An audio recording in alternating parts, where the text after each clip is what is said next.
the gift of family connection. I'm sitting here with my son, my daughter, my wife, and myself.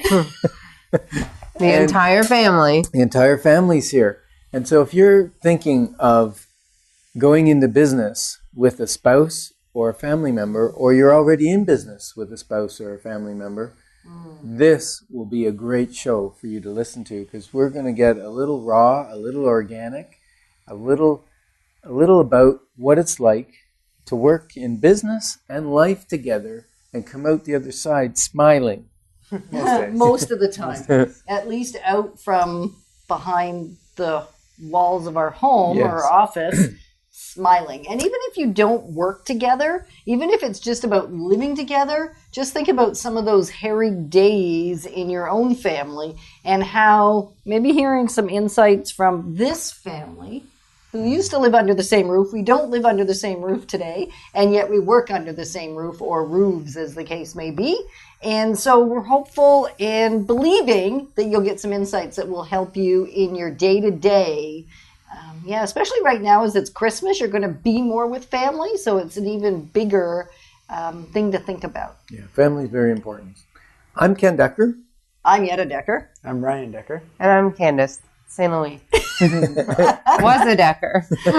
Still a Dekker. Yes. And as a team, we've had the honor of serving for, just over 29 years. Yetta started out, and we've helped over 2,380 families to increase their financial wealth and experience immense joy either in their new homes or by getting rid of a home they didn't want anymore.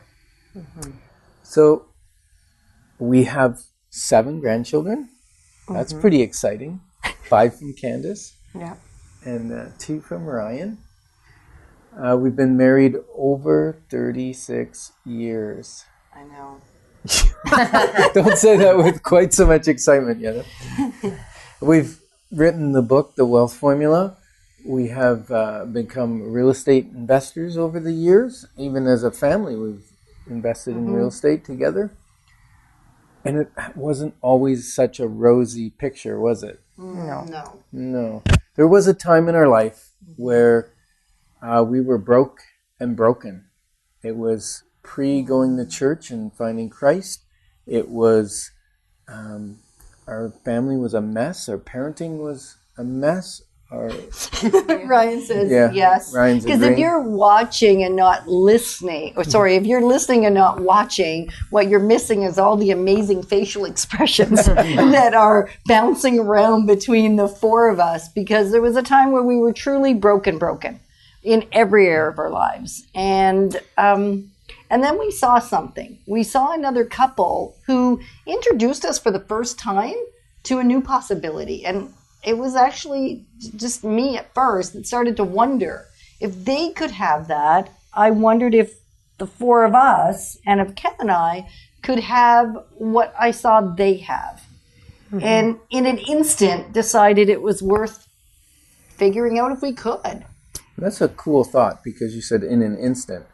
It's kind of in the snap of a finger. You made a decision. And that's the way changes happen. We have to become aware and then make a decision. And then it's a long road of walking that out. And we spent years, actually 26, 27 years now, learning about finances, learning about parenting, learning about communication, learning about marriage, all kinds of things. And what's really cool is I think you guys you got a taste of that, because you had a taste of the before. Yes. Maybe you can talk about that, one of you. Right now? Yeah. Yeah, well, just, getting to see your family go from anger and upset and tears and frustration to starting to just thrive and jive and enjoy life and be more focused on, what can we do for someone and how can we make them feel special? Like there's especially as a child, you may not know what's going on, but something is going on. There's been a shift. Yeah, even the friends and people that you would spend time with, and what a activity would look like having people over, changed and varied from really one night to the next after you made that change. It was more at first about having a great time, and then after the change, it was relationships and growing deeper with people. Yeah. Wow, that's deep. That is Thank deep. you. Yeah. And so even if you're not thinking that you want to work with your spouse or your kids, and yet you just want to live more joyfully with them, you actually want to listen to this, I'm thinking, because there is going to be some things that come up that will help you do it better. Candace is already sharing some awesome wisdom. Thanks. You're welcome.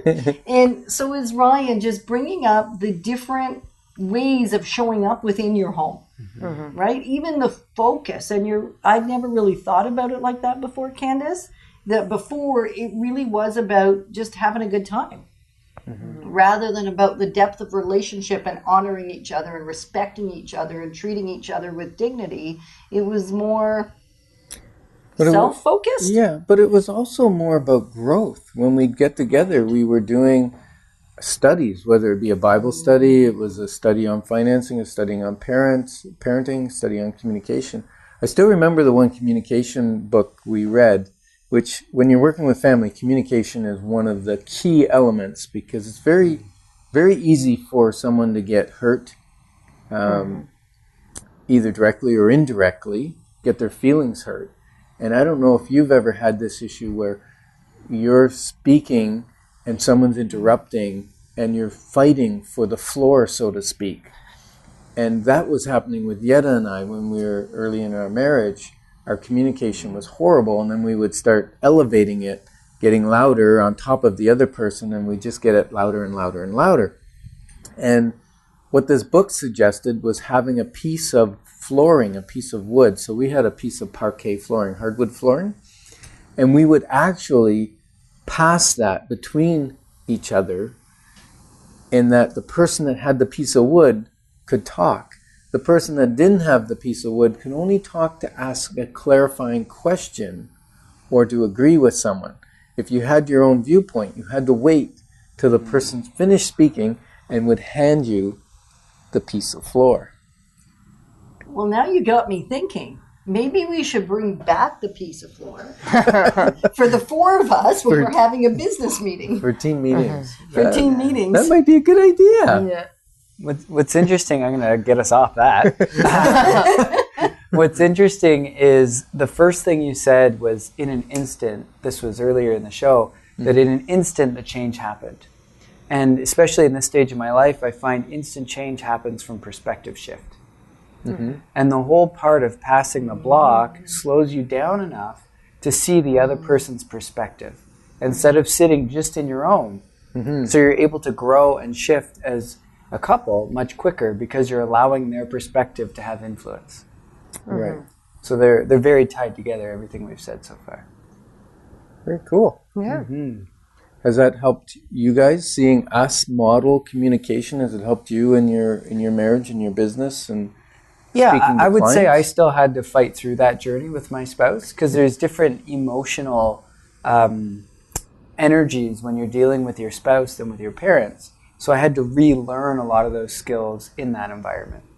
Or even dealing with your sibling. I know Ryan and I, when we first started working together and being vulnerable with each other, there are some trainings we do daily. And one of them that really I struggled with was role playing and just living out what we would say in certain situations. And I felt very uncomfortable doing that with my brother. I could do it with anyone else. But what I realized was things from my childhood and my past that I hadn't dealt with, but I had just shoved away and not remembered that they were even an issue, were bubbling up. And so Ryan and I had to take time aside and deal with those underlying issues, and then we could role play again and work well together. And even our personal relationship grew because those underlying things that we forgot about were gone. Yeah, I mean, that's key with family, right? Because you have history, 30 years, 40 years, however, long you've been together. There's a lot of history. And with history comes good memories, but it also comes with bad memories. And so sometimes you need to do that pause, as Candace was saying, and unpack some of this so you can move past it. Otherwise, you might be operating in like you're 6, when you were 6, you got wounded from something a family member said, and you're still operating from the decision you made based on that. Right. So going back, reassessing, checking out how your dynamics are now, and then, Which leads me to forgiveness. Yes. Yeah, I was waiting because I knew that's really... That's a perfect segue right into forgiveness, because if there's past hurts that are bubbling up, you might have stuffed them down. Right. And especially, I find for women... you be careful. I'm careful. I've lived in this lane for a little while, and sometimes I get, a shot in the arm, but most of the time I'm pretty careful. You did. If you're watching, you'll notice that Candace is sitting next to Ken. That's not a mistake. That's on purpose. So no shots in the arm in this show. No. Not from me. And what I learned through our marriage, and a lot of our marriage, we worked together. Whether it was in real estate, previous to that, we worked retail in the same industry, not always in the same store, and yet we had very, very similar career paths. Right from when we were dating, we worked in a submarine shop making submarine sandwiches, and we both worked in the same store. Opposite shifts. Different shifts. We didn't work together, but we always have been in the same lane. Now, as far as forgiveness goes, typically if a man hurts another man, makes them feel badly, if I say sorry to you, Ryan, what are you going to do? It's done. It's what? It's done. It's done. Forget about it. Forget about it. Yeah, it's over. Because what's happened is a man has, we understand that men are prideful. And when you say sorry, you've actually taken your guard away, you've taken your pride away, and you said, I'm sorry I've hurt you. And another man recognizes that as a solid forgiveness thing. Yeah. And usually they'll forgive them and forget, and they're best buddies again.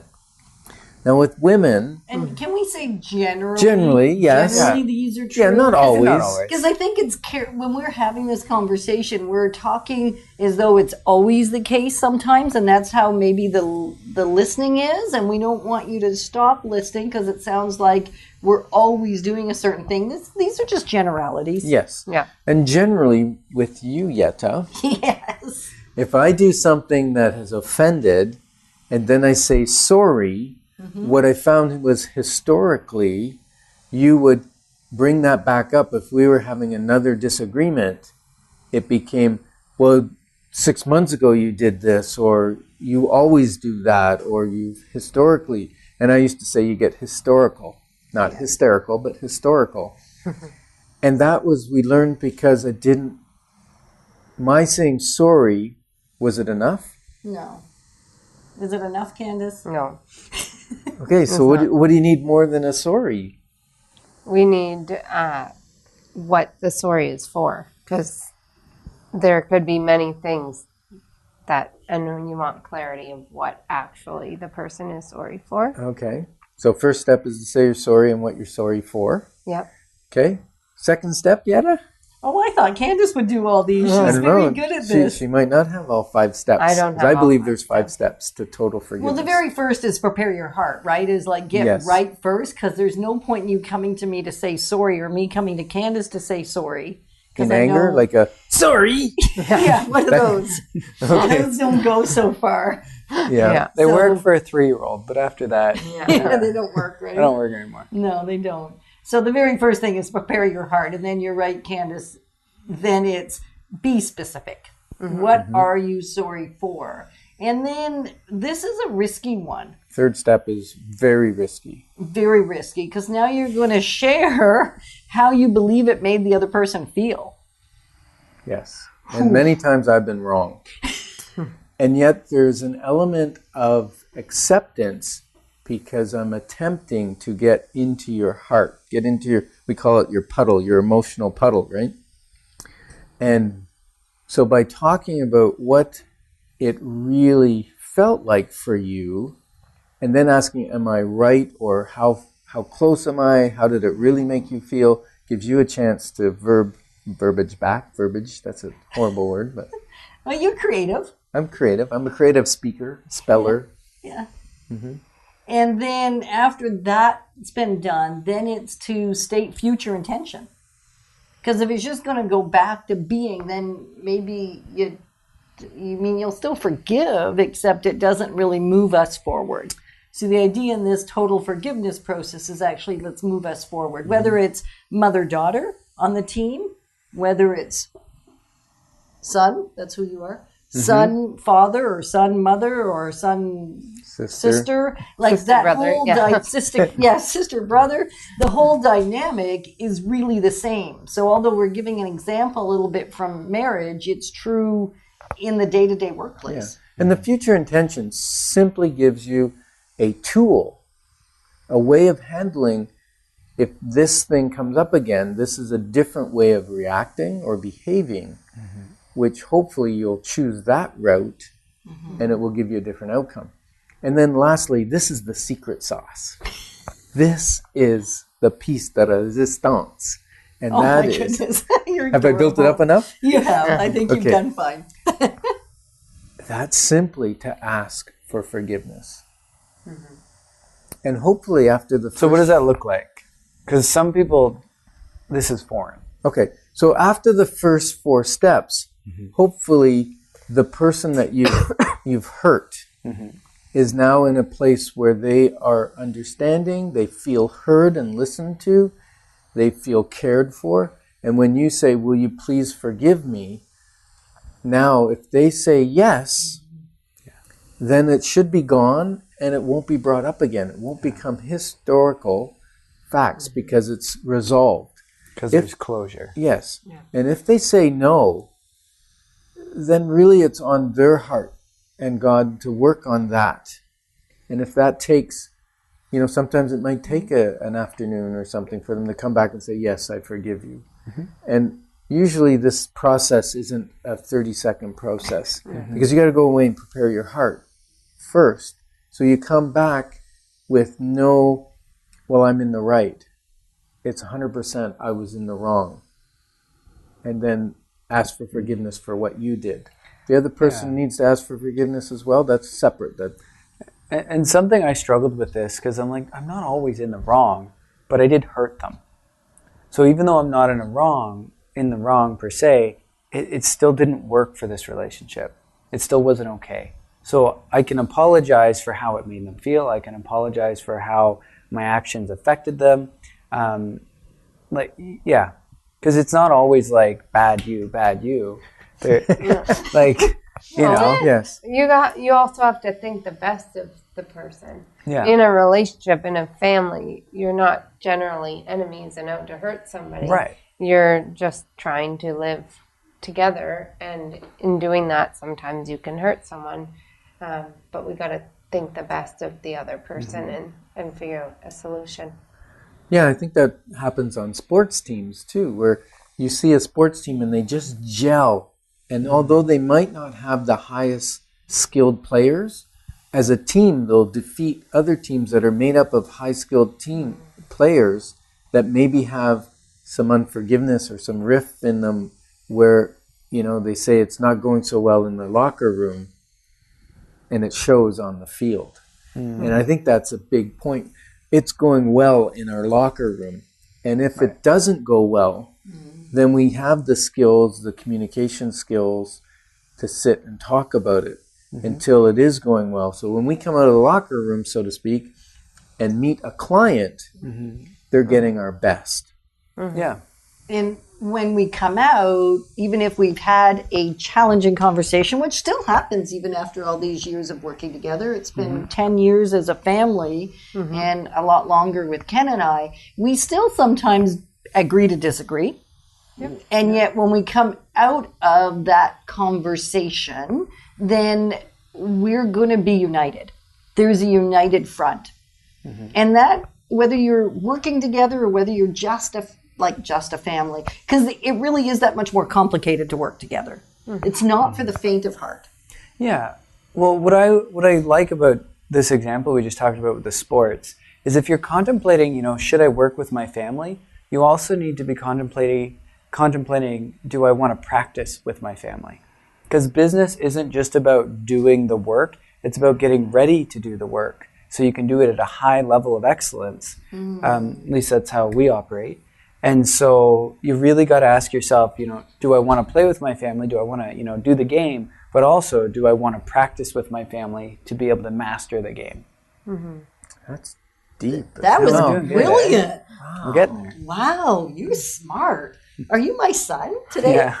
Today. Today, in this moment? Yeah. So Ken and I have this thing. When he's not making me too happy for whatever reason. Then he's my son. Right. And when he's smart and loving, he's her son. Nice. Yeah, that's how we do it. And once in a while, you're our son. Right. Right. Every once in a We while. do that with you too, Yeah. Candace. Just in case you're not aware. Might as well level the playing field. And that's really what they're saying is level the playing field. That we're actually thinking the best of each other. I love how you brought that up, Candace. And that we have each other's best interest at heart. We're not out to get anybody. And so by just letting down your defenses and knowing that it's more important that we're a family at the end of this than even business partners. Yeah. And another, I'll call it a rule of engagement or an agreement between us, and would be a great agreement for any relationship really, is that if you're not united and you have some conflict that's unresolved yet, never, ever speak that out to someone on the outside. Only speak it to the person. Unless it's a professional. Yeah, if you go for consent, yes, professional help. But out on the street, so to speak, with your friends and whatever, hold your tongue. Even if you have to bite it till it bleeds. Because sometimes that has to happen for me. Sometimes something could leak out, but if it leaks out, let's say you're going through a struggle and you say that to a friend, what usually happens is Ryan and I, or my mom and I, or dad and I will talk it out. And then I don't go back to that friend to say, we worked it out and we're happy now. It's all good. We figured out a solution. So my friend is still holding on to what happened and can hold a grudge against the person, even though I've moved on. And that can happen in family, not just business. I've also seen that with friends as well, right? When you need to, communicate, and obviously communicating with a professional has less ability for things to go wrong. Yes. And that concept actually came out of a book called The Bait of Satan. And it was an excellent book, and it helps walk through conflict in the church where somebody was offended or hurt, and then they talk to another congregant, and that person takes on the offense, and then they resolve the problem, but that person still holds on To the grudge. to the grudge or the offense. Yeah. And what's interesting with all these insights, I'm going to say, or rules of engagement, they're agreements that we've made over the years, they actually come into every conversation that we even have with our clients, because we're helping them navigate with their family, their spouses, their kids, in a manner that is equally as respectful as the one we're describing that we've learned within our family. So if anything, it's made us better realtors. Yeah. I mean, it's not all happy-go-lucky when you're searching for a house and you have both buyers have different ideas. Spouses or family members have different ideas of what they're wanting. And different priorities Yep. for the house. Yeah. Yeah, I usually joke we do marriage counseling on the side, and actually sometimes we have to. And sometimes it's not on the side, it's right in the middle, right in the thick of things. Right. Yeah. Now, Ryan, you said something that was really key. You said seek experts. Like, don't necessarily go talk to a friend. Sometimes it's good to have a confidant. Yeah, no, it's good to have a confidant, but that's a specific person. That's not your friend peer group. That would be a confidant. Right. So, there's one or two friends that I know that if something's going amok and I need to express it, they're the safe place to go. Right. And like Candace said, you have to be willing to go back and clear the air once you've cleared the air with, the person you're upset with. Because if you don't, it just creates more trauma in the world or in their own life as well. Like, you really gotta, clean that up. Yeah. So the expert thing. Yeah. So let's talk about that for a second. So there's a few times you'd need an expert, and I would actually say you always need experts in your life. Yes. Because you're going to be just like, the top 6 people in your life that you spend the most time with. So hopefully they're pretty awesome. And Dad, when do you think we would need an expert? Well, let's say you want to figure out, how to put a business plan together in the first place, working with a family member. You may seek an accountant. You might seek a lawyer for legal structure, maybe for whether you incorporate or you create shares or how you manage that. Also, an exit strategy. Like, if you decide, hey, at some point, we may not work together forever, then at some point somebody says, well, you can carry on the business, I want to retire, or I want to go on to something else. Having a preset exit strategy on how that's going to work. Other places that we see it all the time where we're called in as the expert is during a divorce or separation, where we come in and give expert advice on what to do to the house, how to get the most value out of it. How to, sometimes it's one of them will actually take ownership of it and buy out the other one.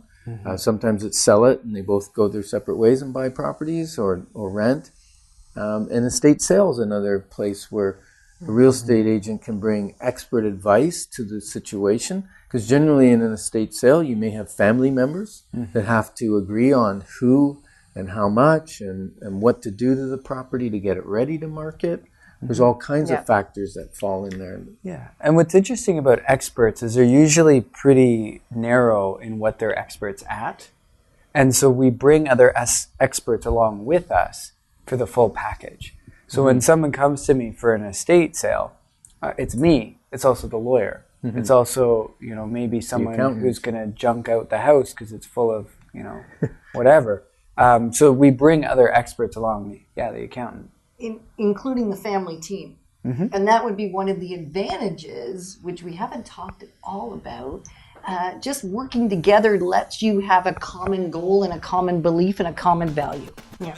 Right? And so we're grateful that we get to really continue thriving and living both in your home and in life in general. And thank you. We're excited that we get to be moving forward together.